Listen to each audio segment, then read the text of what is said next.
So guys आज हम बात करते हैं। अगर मान लीजिए एक कंपनी है और उसने अपनी सिंगल असेट्स पर दो क्रेडिटर्स के फेवर में चार्ज क्रिएट किया है, तो प्रायोरिटी कौन से क्रेडिटर को दी जाएगी। तो इसका आंसर देखने के लिए हम तीन केसेस बनाते हैं। फर्स्ट केस है, अगर मान लीजिए दोनों क्रेडिटर्स के फेवर में जब चार्ज क्रिएट किया गया था तो पेरी पासु क्लोज डाला गया था एग्रीमेंट में। तो इसका अर्थ यह है कि दोनों क्रेडिटर्स को इक्वल फुटिंग मिलेगी।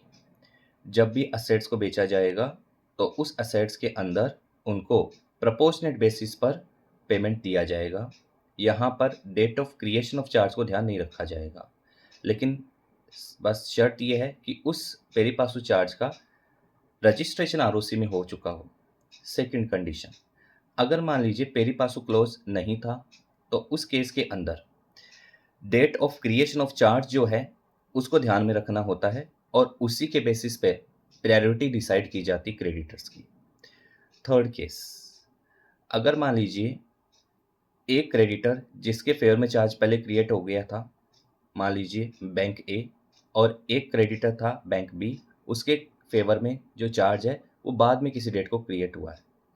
अब मान लीजिए कि जो बैंक बी है उसका रजिस्ट्रेशन आरओसी में पहले हो जाता है चार्ज का, और बैंक ए का जो रजिस्ट्रेशन ऑफ चार्ज का रजिस्ट्रेशन है, क्रिएशन ऑफ चार्ज का रजिस्ट्रेशन है वो बाद में होता है। तो उस केस के अंदर प्रायोरिटी किसको दी जाएगी?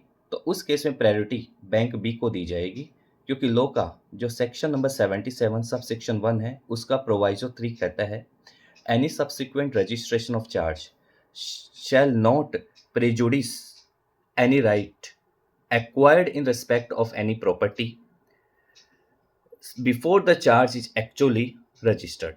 इसका अर्थ ये हुआ, अगर मान लीजिए कि अगर सेकेंड चार्ज को अपन ने पहले रजिस्ट्रेशन करवा लिया है और फर्स्ट चार्ज का रजिस्ट्रेशन हमने बाद में भी करवाया है, तो यहाँ पर सब्सिक्वेंट रजिस्ट्रेशन होने के बावजूद भी सेकेंड चार्ज का, क्योंकि रजिस्ट्रेशन पहले हो गया है, तो फर्स्ट चार्ज प्रायोरिटी नहीं ले सकता सेकेंड के ऊपर। Thank you guys.